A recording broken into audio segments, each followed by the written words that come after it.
Question answers. I know, right?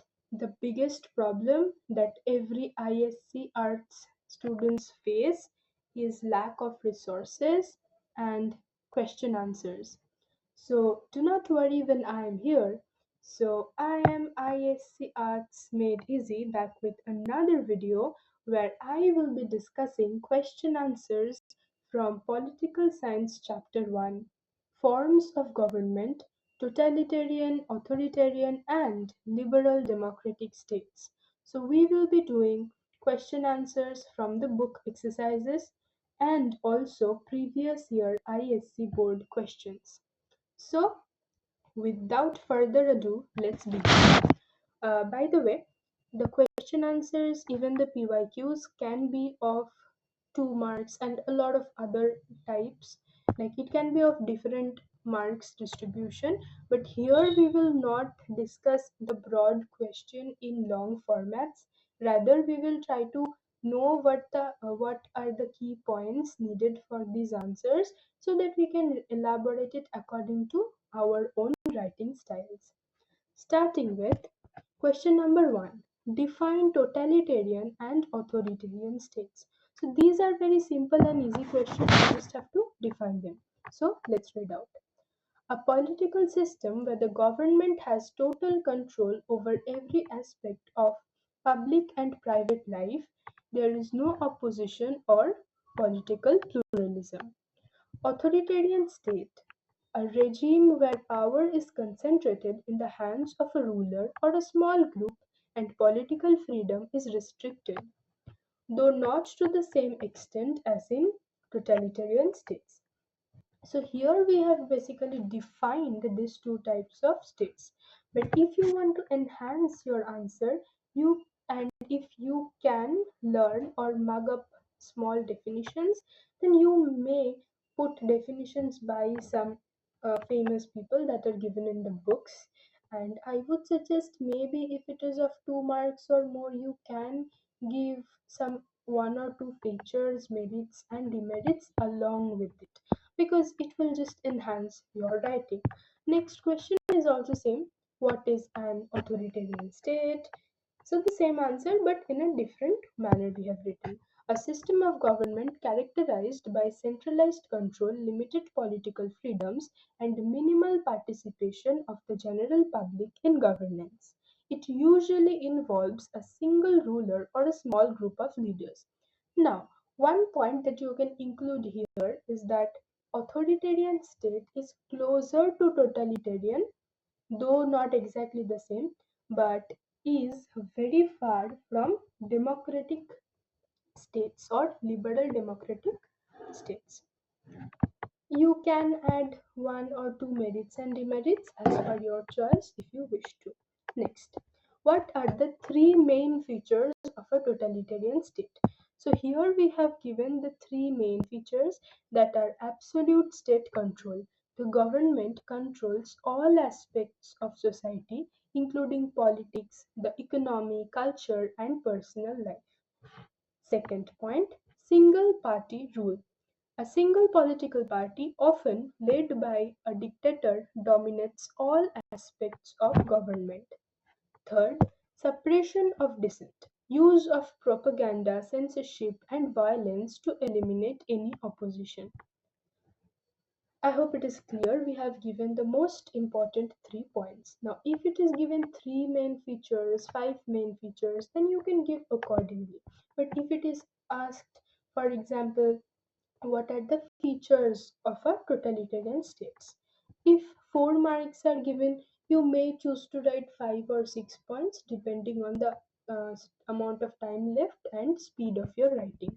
If it is not mentioned perfectly, then you may choose to write 1 or 2 more points that can enhance your answer rather than making an issue. Next, question 4. Please ignore the noise. What are the three main features of an authoritarian state? Same question, like it's coming back and again. Centralized power, limited political pluralism, then control through coercion. So these are the same things. You can just read it out by yourself. These are, I think we have almost revised these topics as of now. Fifth question. Discuss the merits and demerits of authoritarian states. Now, these are quite important. Merits first. Merits of authoritarian state. Political stability, swift decision making. Now, if you have watched the video of revision for chapter 1 political science, then you must know very clearly these merits and demerits, that is political stability and swift decision making. I have explained this over there very clearly, but for now I will again explain in short. Political stability, why? Because few challenges are there for the authority, right? Because there are no other political parties who are doing better or trying to compete with them. And since they are ruling for a longer period of time, it is more stable. Although authoritarian states are not good for the people because it does not look after the welfare of the people in general, but okay, stability to a certain extent is there. Swift decision making. This is actually a merit because if the state overall comes under any kind of threat, any foreign threat or any issues, the decision making is very swift. Why? Because there is concentration of power, right? One dictator is there, or just a very small group of leaders are there. So they can take the decision quickly.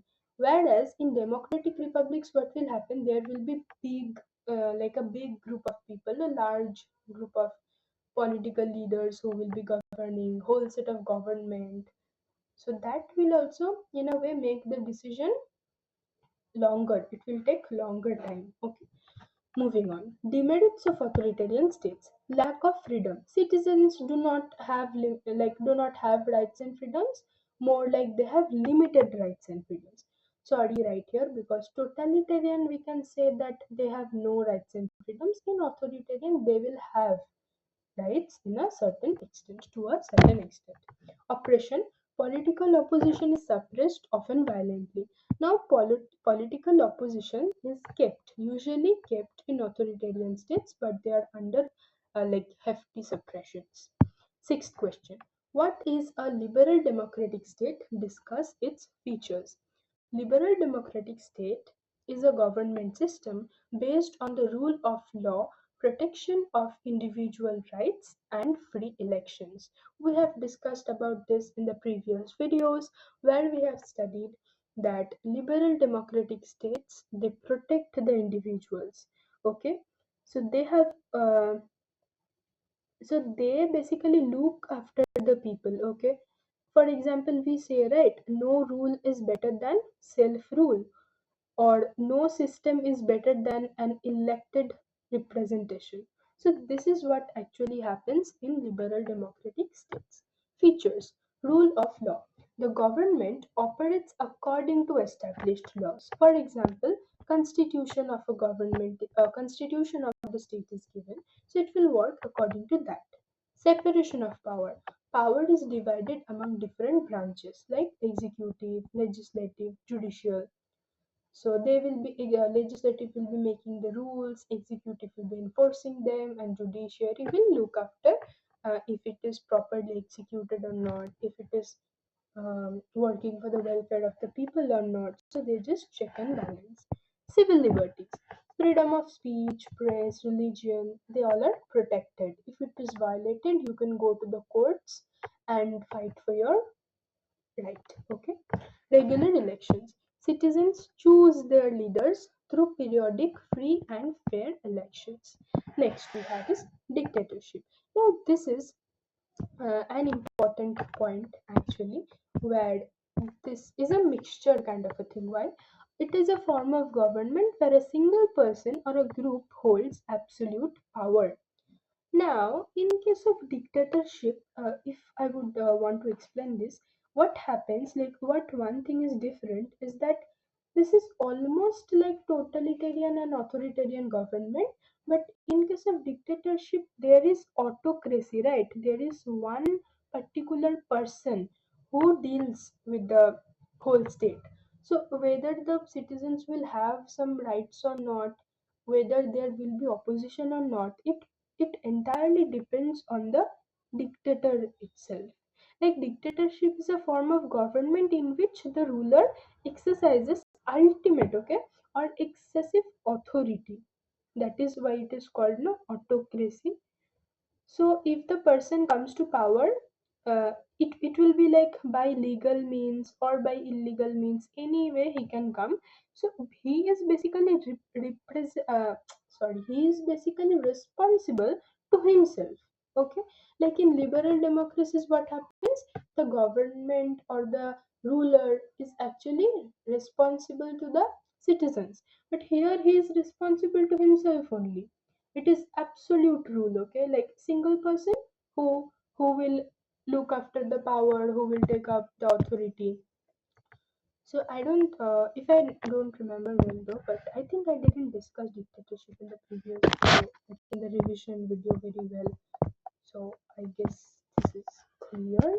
So there will be basically one ruler, right? One single ruler will be there, who is the absolutely, like who is the absolute powerful being. He has the authority, okay, he has the authority. So dictatorship, that's why, is also referred to as autocracy.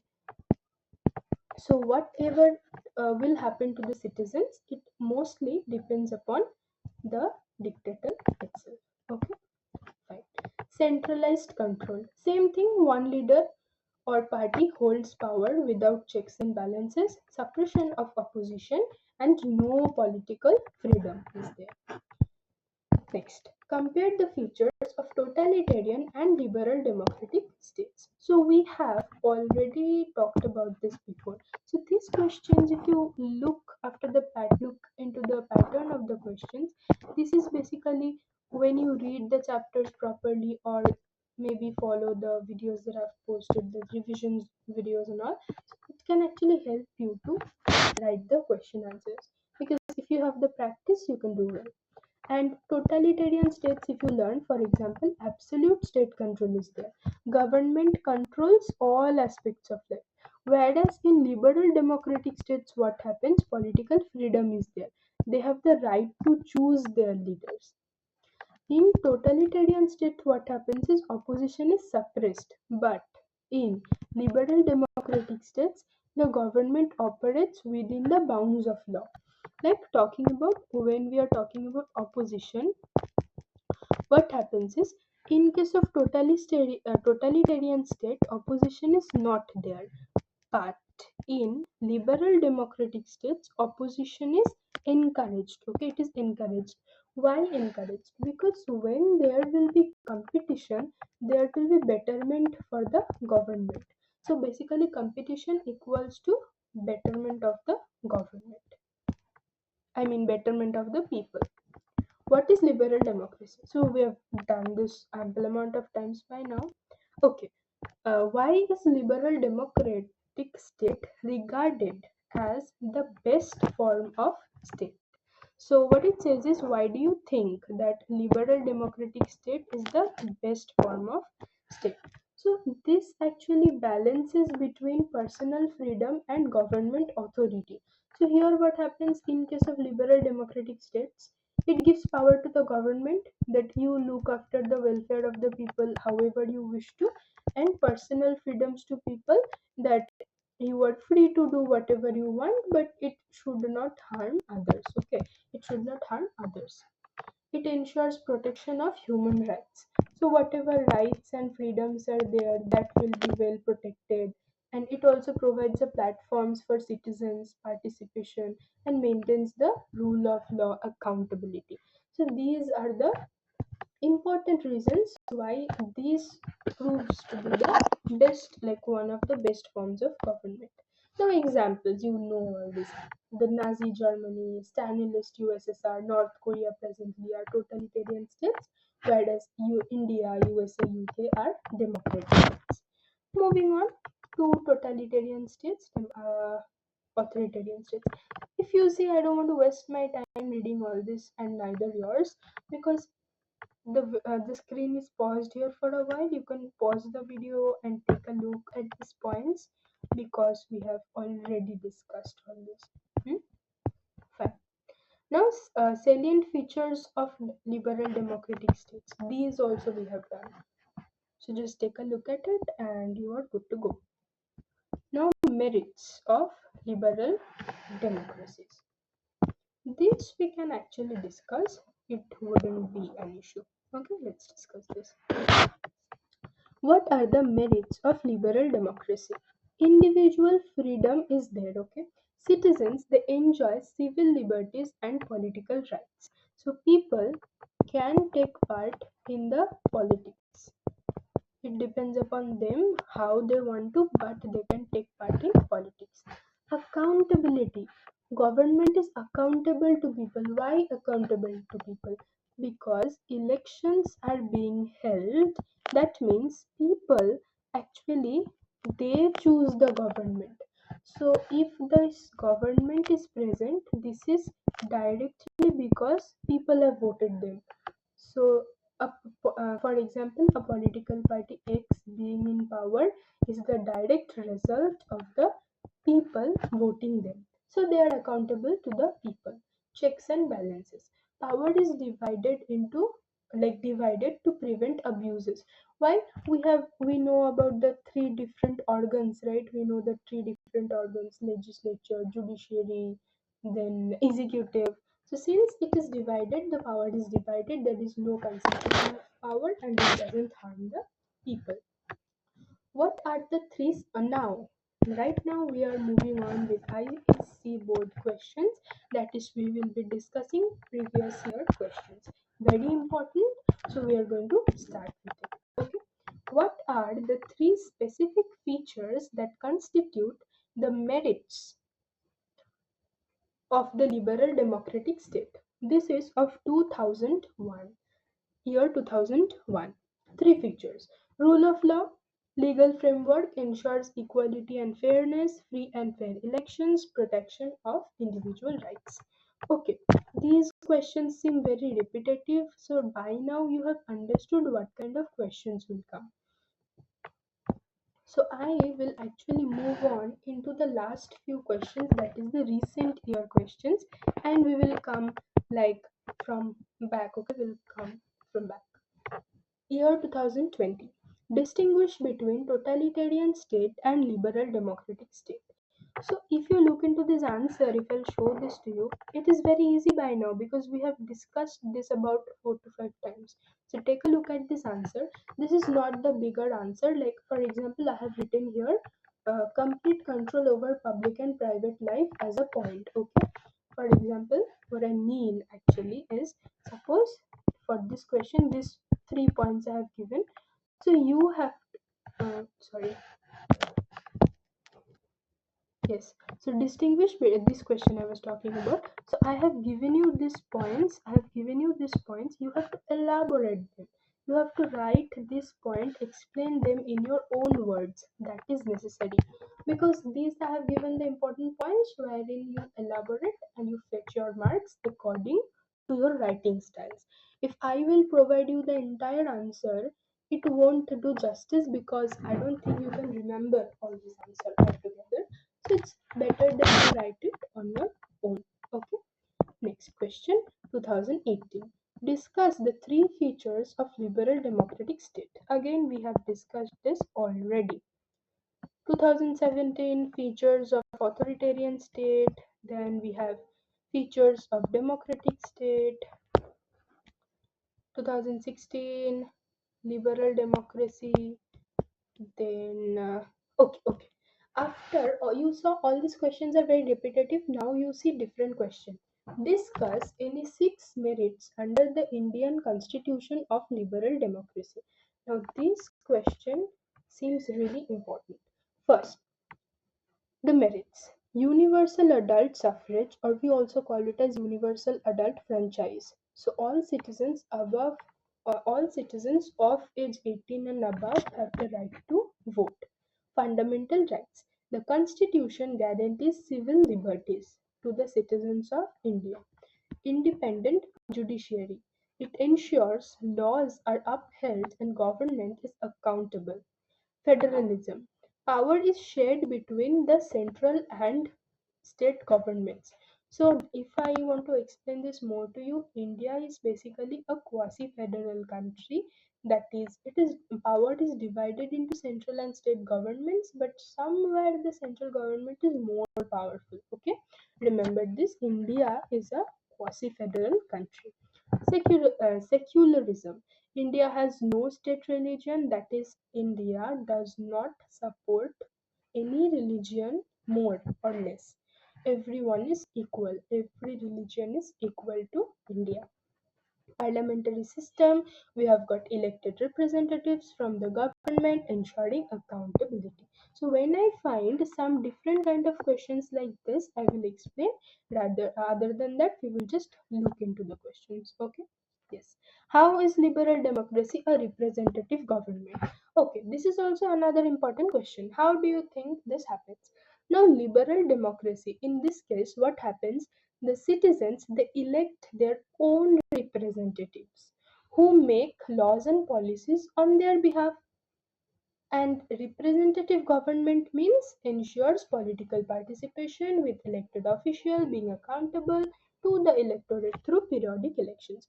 So why is liberal democracy a representative government? Because in this kind of states elections are held. So citizens or people, they participate in elections, they vote for their representatives. So suppose for example, out of one constituency, one particular person is chosen, one representative for political party P is chosen. Now he will be a part of the parliamentary, and on behalf of that whole constituency he will be making the decisions. So we are choosing representatives in our government. That is why representative government. Very easy, very simple. Okay. Difference between totalitarian and authoritarian states. So these I have discussed ample amount of times. Just go through it. The examples and all are very easy. Okay, next. 2012. What is the meaning of social and economic checks and balances in a liberal democracy? Social checks. Mechanisms such as free media, civil society organizations, and public opinion that monitor and limit government action. In case of social checks and balances, what happens? If the media is free, if the people have the right to form unions and they have the right to form opinions of their own, public opinions, then what happens is the action of the government are monitored, and if they are doing something wrong, through these social checks and balances this can be limited. Okay, like government cannot be authoritative, they will not have the absolute power, so power will still lie on the people's hands. Economic checks, policies like economic regulations, welfare systems, and the role of independent financial institutions to prevent misuse of economic power. So, in this way, by social and political checks and balances, governments can perform really, really well. 2011. How is the role of the executive defined and limited in a liberal democracy? So we know what executive is. It is responsible for implementation of laws and administrative governance. Now how it is limited? It is limited by constitution or laws. So what we know about is separation of power, right? We have got separation of power, like judiciary works for the for its own, executive looks after the implementation, legislature it makes the laws. We have separation of power. Now what it ensures is that executive cannot overreach. Okay? It cannot overpower the other two authorities, judiciary and legislature. So they also in a way check. They will also maintain checks and balances on the executive power. Alright? Now 2009. Discuss 6 advantages of a liberal democratic systems. So these advantages you know already. I'll not read them. You can have a quick look, pause and have a look. It's easy. 2009 again. What is meant by limited government in a liberal democracy? We just read it. The idea that the powers of the government are restricted by law, typically through a constitution to protect individual rights and prevent tyranny. In a liberal democracy, the government operates within the framework of checks and balances. For example, I will give you suppose the legislature, the parliament passes a bill where suppose a law is passed. Now that law is against any right of the people. Okay, so then what will happen? The judiciary will declare that particular law as null and void, that you cannot do it. It is against the welfare of people, so this will not work. So you know some of the very common examples that our teachers usually give us. For example, education. They are considering that from next year onwards in India only. I'm just taking an example, no offense. I love my nation. So, for example, in a country, what happens from the next year, only the boys can study. Only men will have the right to work. Okay. Now, do you think this particular law can be passed? This is exploiting too many rights. Okay, this is exploiting right to education. This is exploiting right to equality and a lot more. So this cannot be passed. Okay, this cannot be a law in a country. So therefore, in liberal democracies, checks and balances are there. So if this law will be passed, the judiciary will declare it null and void. Like, no, you cannot do this. It is against. Okay, that way. 2008 state two demerits of authoritarian state. You know this by now. 2007, what is a totalitarian government? You know it very well. Next, what is a liberal democratic state? Why is it regarded as the best form of state? We have studied this already, but still you can go through the 3 points why it is the best. Ensures protection of human rights, promotes political participation, accountable governance due to checks and balances. 2006, what is an authoritarian state? See here, since it's a long answer, I have given the key characteristics of it also. Limited political pluralism, centralized control, repression of opposition. So you have to explain them. Okay, these are the points that I have given. You have to elaborate for the better answers. Okay. 2005, differentiate dictatorship from totalitarianism. So this is actually an important question. I will read this for you. Yeah. Dictatorship. Concentration of power in one person or a small group, often achieved through military control or force. Whereas totalitarianism, it's a more extreme form of dictatorship where the state seeks to control all aspects of life, including politics, economy, social, and even individual thought. Before reading the point of difference, I'll tell you, dictatorship is in a way a part of authoritarian state only. This is the basic difference. While dictatorship may not control personal life, totalitarianism infiltrates and controls both public and private life. So you're understanding this. Dictatorship is basically authoritarian state, but there will be only one ruler. So for this case, we can tell dictatorship is closer to authoritarianism compared to that of totalitarianism. Okay. Then enumerate two features of liberal democracy: representative government, civil liberties. This you know. And the last question for the day. Oh, we have already completed this. So 28 minutes into this video, and we have done the question answers given in the book along with previous year questions of ISC political science from the chapter Forms of Government, Totalitarian, Authoritarian, and Liberal Democratic State from 2001 to 2020. So we have done up to this today, and I hope you have liked this because I have given all the important points necessary.